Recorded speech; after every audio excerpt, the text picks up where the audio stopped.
Things got spicy in Adelaide. We head to Brisbane with the series locked at 1 win apiece. Hear from Michael Clarke and Callum Ferguson.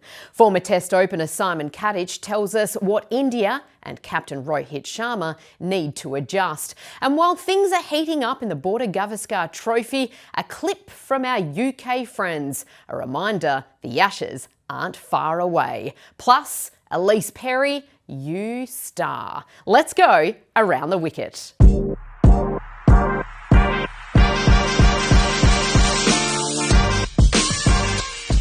Hello and welcome to Around the Wicket. I'm Nerily Meadows. Callum Ferguson back alongside me and former Aussie captain Michael Clarke joins us right off the top. Pup, I feel like Adelaide was the win Australia needed, the win the nation needed. How did you see it?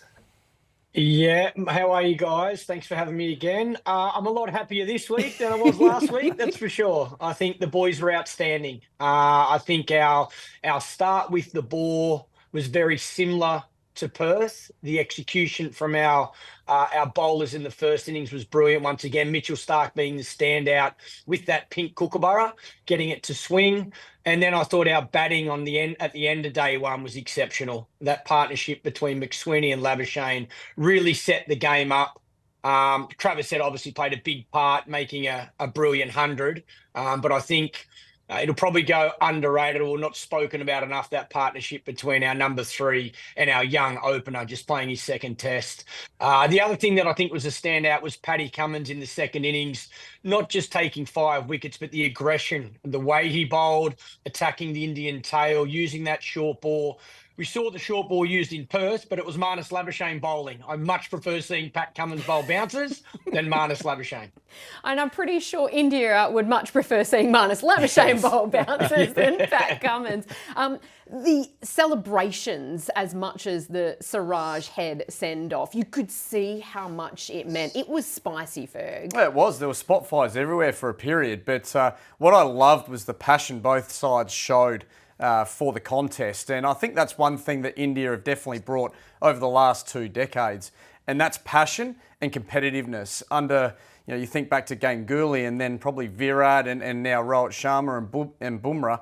This Indian side comes to compete. Mohammad Siraj showed that.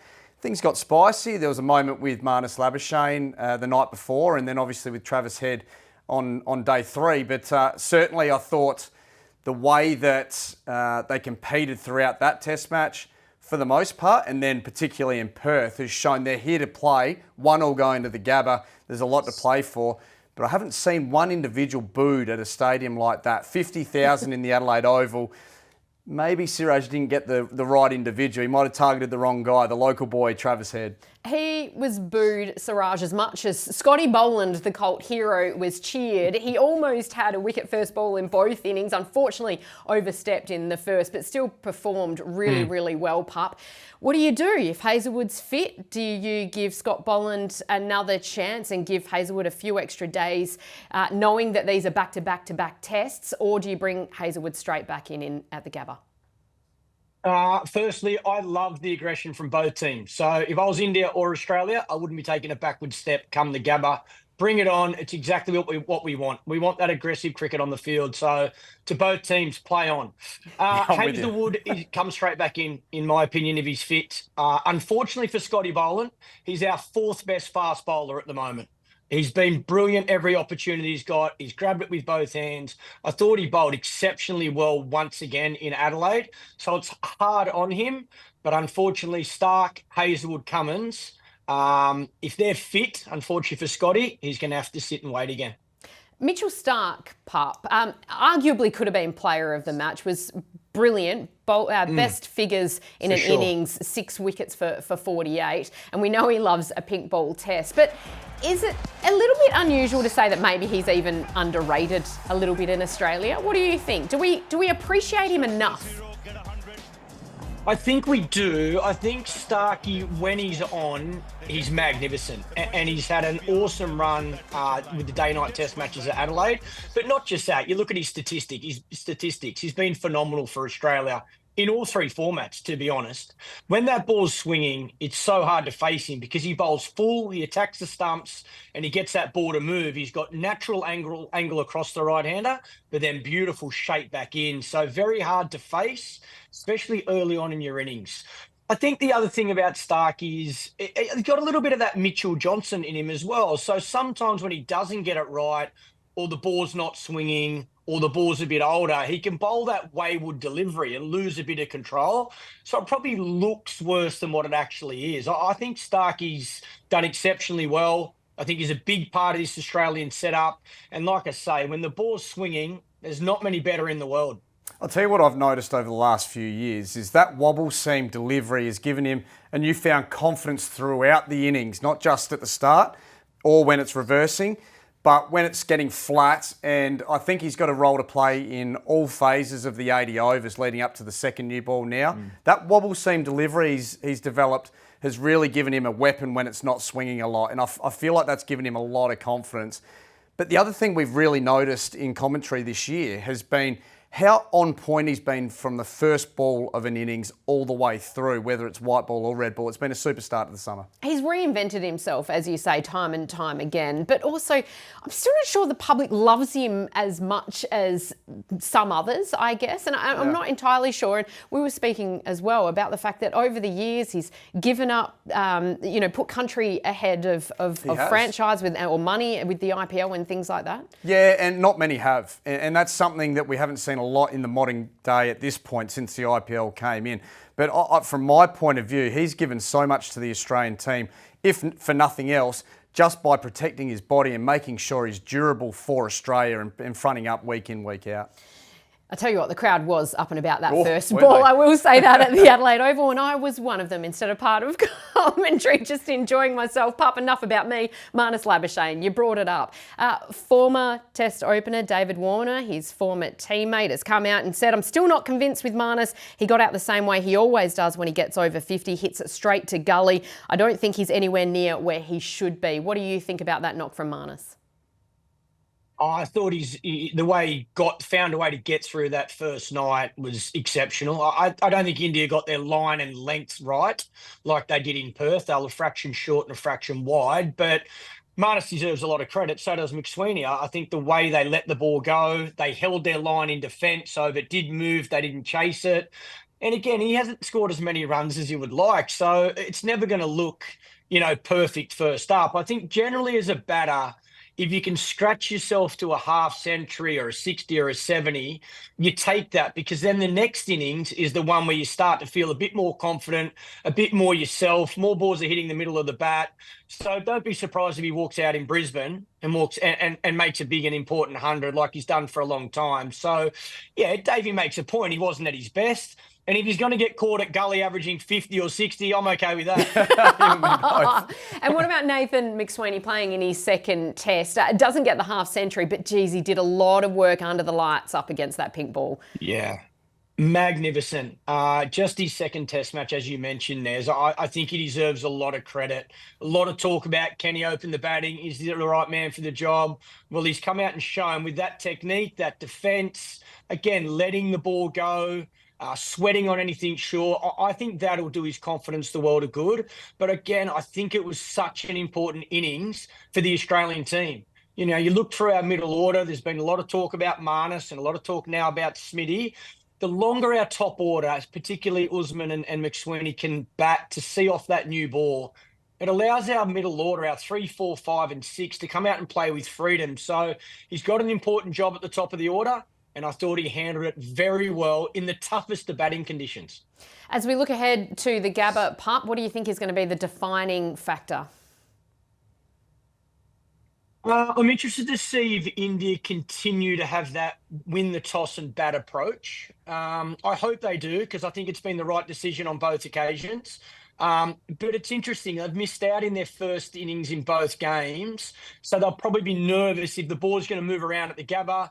There's some rain forecasts in the lead up to the test match, which normally in Brisbane with that humidity, you get a bit of sweat under the covers, which means there's moisture.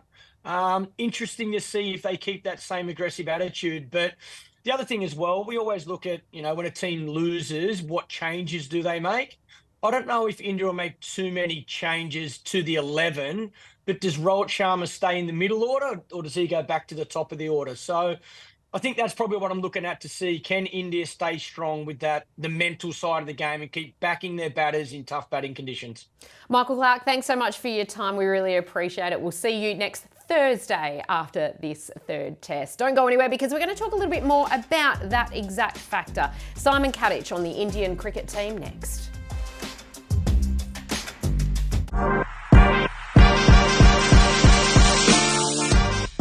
Welcome back to Around the Wicket. It's time now to bring in former Test opener Simon Katich, who returns for season 2. Kato, great to have your company. Thanks for joining us. The World Test Championship final. Things are heating up. South Africa, believe it or not, are on top of the points table despite picking a basically uncapped side. That's right. Against New Zealand to start the year. So things can change in a cycle. It makes this series very important, Kato. Yeah, good morning, Nez and Ferg. Great to be on. Look, it certainly does. I think South Africa look like they've locked away a spot in the top 2 because they've got Pakistan at home to come. They've just had a very good series win against Sri Lanka at home. So I think they're almost home and hosed. And then it's now between India and Australia, with Australia having a tricky little series against Sri Lanka coming up in the new year. So it's on now. Rohit, his captaincy, Rohit Sharma, you have a few question marks over the way that he performed. What do you want to see differently in Brisbane? Well, when you compare the 2 results, obviously in Perth, Rohit Sharma missed out, and I thought Bumrah's captaincy and particularly the use of his bowlers and the length they bowled was far superior to what we saw in Adelaide. I think in Perth on late in day 1 when Australia was 7 for 67, India attacked the stumps, bowled a much fuller and straighter length. Whereas when you look at the pitch maps from Adelaide, particularly on the night of day 1, they were a lot shorter and wider and around the sort of 7-8 metre mark. So they missed a trick. Rohit Sharma was at first slip. He saw it all unfold. He needs to be a bit more proactive with his quicks when that's happening because Australia got out of jail in that session, only being 1 down, and as a result went on to win the test. How concerned are you about his form, Ferg? In the last 6 tests, averaging 11.83. Yeah, no doubt it's concerning. He's one of my favourite players to watch and he's just not looking in great rhythm at the moment, and that can come from a lack of continuity, and he obviously missed the first test. So he'll be looking to get set at the crease. It's obviously a pink ball test they're coming off. It can be very difficult in different scenarios. So I'm really hopeful he can get in and get set and then really show everyone what he's capable of because he plays so well off both feet, Rohit Sharma. So he is built for Australian conditions, batting at 6, which is where I think he probably should bat in this series. I think that's a great spot for him to come in when the edge is off the ball and really start to find some groove again. Ravi Shastri has come out and said he needs to go back to the top. What do you reckon, Kat? I don't like to disagree with Ravi because he knows that group better than I do, but I actually agree with Ferg. I think he should stay at 6. And the reason I say that is because I thought KL Rahul was India's best player in Perth.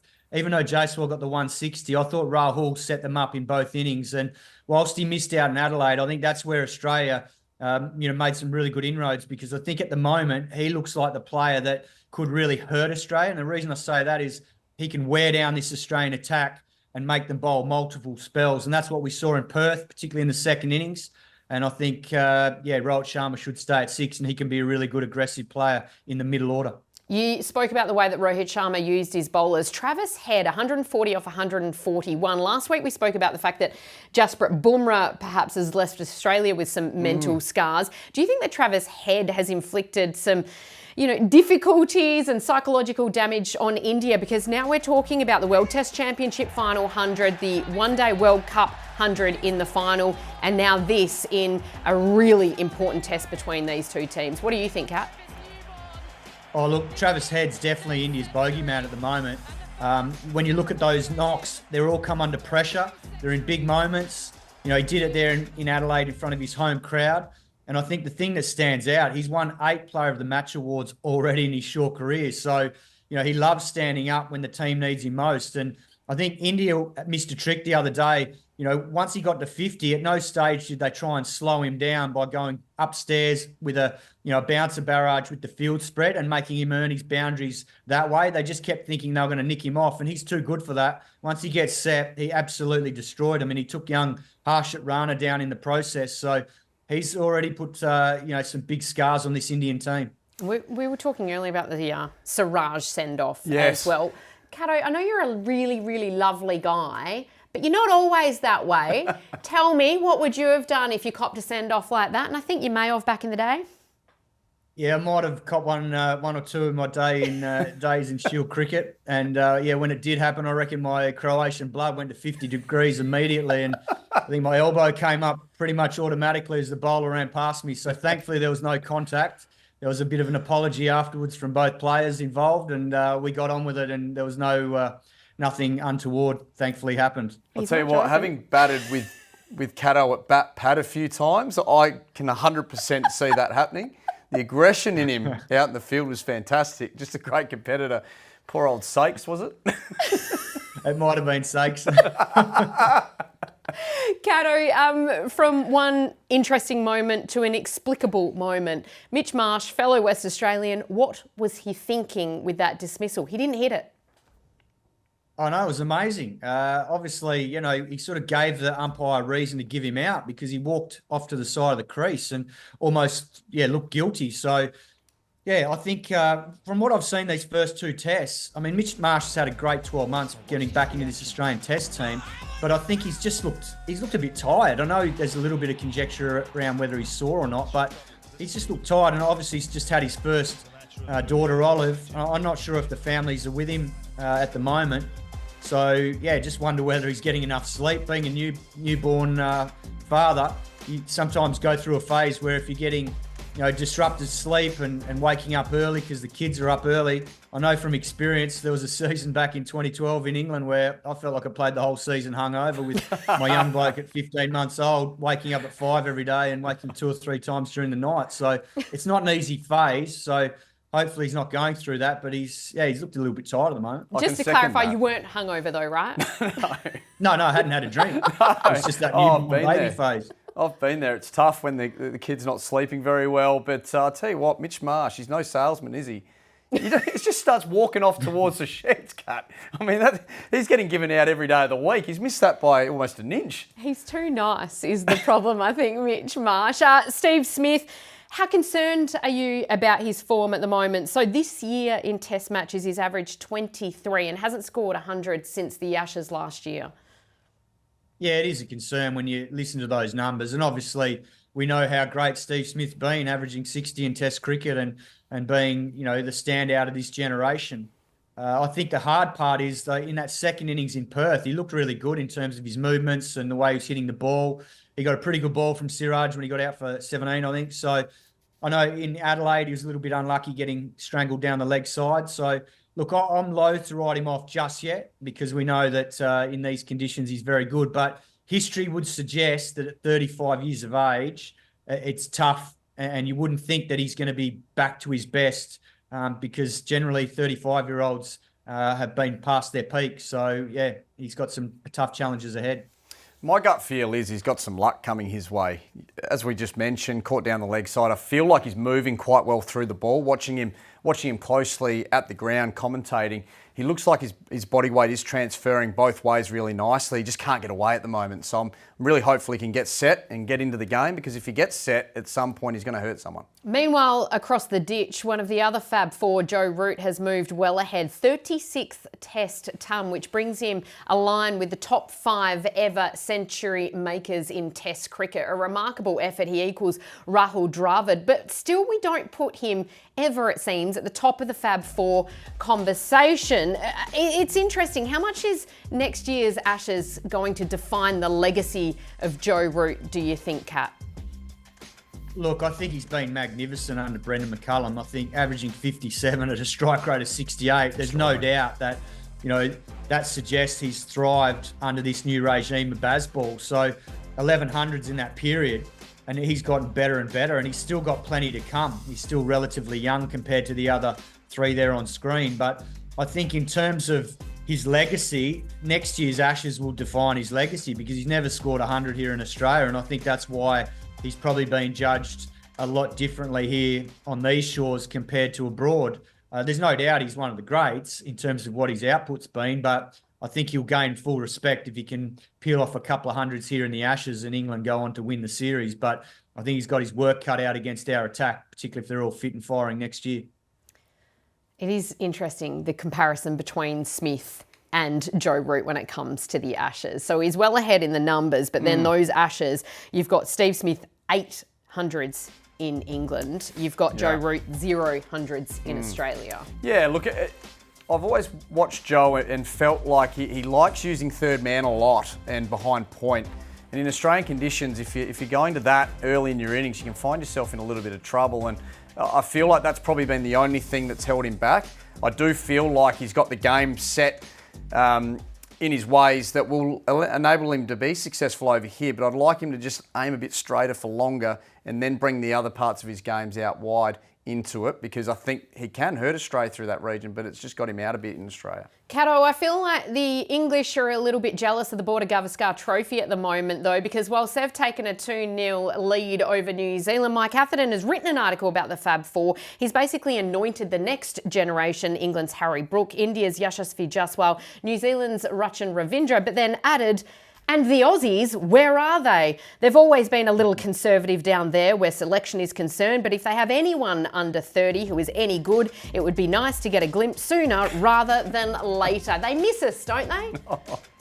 They certainly do. I think he's missed a couple of names there too, because not only in Australia, obviously we've got the young kid Sam Constas coming through here in New South Wales, and he's only 19. He's already averaging over 40 in first-class cricket and shown some good signs, but he's missed a couple of good young players around the world that I think will be in that Fab Four moving forward. And one's Tristan Stubbs in South Africa, who's had a very good start to his first-class career, averaging just under 50, and he started well for South Africa in Test cricket. And then the other one is Tilak Varma from India, who's only 22, and he's averaging 50 in first-class cricket, but hasn't had a crack yet, given the strength of the Indian team. So hang on, Cato, your defence of Australia is to name a South African and an Indian. I'm not sure about I mentioned Constas first, but I think there's a few more that are going to join this Fab Four that he's mentioning. So, there's a few good players around. Cato's got his Fab 8. Don't go anywhere. We're going to talk Ellyse Perry up next. Just about everywhere. And it's perfection from Ellyse Perry, her third one-day international 100. We have been treated to some pretty special batting here at AB Field. Ellyse Perry, an absolute legend. At 34 years of age, she becomes the first woman to reach 7,000 international runs and take 300 international wickets. Simon Katich, what do you admire most about her? Well, you easily forget that she was a dual international and played for the Matildas back in the day as a youngster. But I think from a cricket perspective, I love the fact that her game's evolved with the modern game. And I know a couple of years back, there was questions around whether she could accelerate, and she's certainly done that in the last 12 months or so. So, she's just gone from strength to strength and is an absolute legend of women's cricket. And then you go to Georgia Voll, 21 years of age, has done so well in these first couple of ODIs that she's been called up for the New Zealand tour. 46 not out off 42 on debut, and then 101 off 87. What a superstar of the future. Oh, we found one, there's no doubt about it. And she's been doing this at BBL level, WBBL level for a long time as well. So this is fantastic to see a young Australian player step into the role at the top of the order, which is so important in short form cricket, and really take responsibility is fantastic to see, and a real winner for the future. You mentioned the WBBL. Well, the BBL starts this week, and Simon Katich, I believe you're interested in one fiery contest in particular, and it may come from the same team. Yeah, it might come at the Thunder. I'm looking forward to seeing how maybe the opening pairing of David Warner and Cameron Bancroft goes after David Warner picked apart Cameron Bancroft's technique a couple of months ago at the start of the Shield season. So it'll be interesting to see whether there's any yes-no weights if they're running between wickets in the next sort of 6 weeks. It was interesting. I remembered thinking when Bancroft came across, I was interested in thinking, how long will Davey Warner be away from BBL for before they start playing together? And it's interesting. I mean, they're both quality players, no doubt very professional. Hopefully we don't see too many yes, no, waits, oh, sorries for my mob at the Thunder. One to watch in the sheds after the game. And just as we wrap up on that big bash, the talk is that Glenn Maxwell won't be available for that opener in Perth for the Melbourne Stars. So still recovering from that hamstring injury. Don't go anywhere though, because after this short break, we're going to take on the short stuff. Meredith on strike. Gives himself room. They'll run at least one. They turn for two. You've probably got to punt. Or Lawrence Neil-Smith has gone back. I don't know what he's done that for. Tasmania needed 4 off the last ball, 9 wickets down. For some unknown reason, Riley Meredith went for the second run when it was never on, and they lose the match. Short stuff, what was he thinking? Oh, I'm not sure, to be honest, Nez. That's a brutal one for Tasmania. I watched the last half an hour. They should have walked it in a canter. The South Australians just hung in.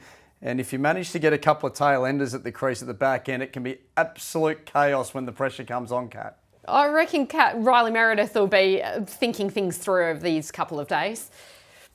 Well, that's why they're batting down the bottom of the order. I don't think sometimes these boys. That was unbelievable. Unless he thought that he could get a couple of overthrows and get the forward that way, then, yeah, I'm not sure what they were thinking. It's not the big bash. The short stuff, Simon Katich. We've got Joe Burns, who's just been announced as Italy's T20 international captain. You brought up your Croatian roots earlier. Have you ever been approached by Croatia? Yeah, the boys in Perth that go and play for Croatia every year in the Div 3 qualifiers No asked way. me to a few years ago, but unfortunately, family duties and work duties have prevented me from being able to help out. But it's probably a good thing because at 49 years of age, I'm not sure I'm hitting them off the square. I would have loved to have known where that first fixture would have been. Could have been anywhere. Yeah, I think it was in Europe somewhere. Tom and Sam's brother Ben Curran has been called up for Zimbabwe. This is a wonderful story. His late father Kevin, of course, involved. It's beautiful. Yeah, I played against Ben a long time ago in the county system, and it's great to see him get an opportunity. Obviously not alongside his brothers, but to see him get an opportunity at international level, following his father's footsteps. I mean, this is one of those great stories in cricket. We see so many across international cricket. Wonderful to see. Callum Ferguson, Simon Katich, thank you so much for your time on Around the Wicket. We will be back next week on a Thursday after that third test.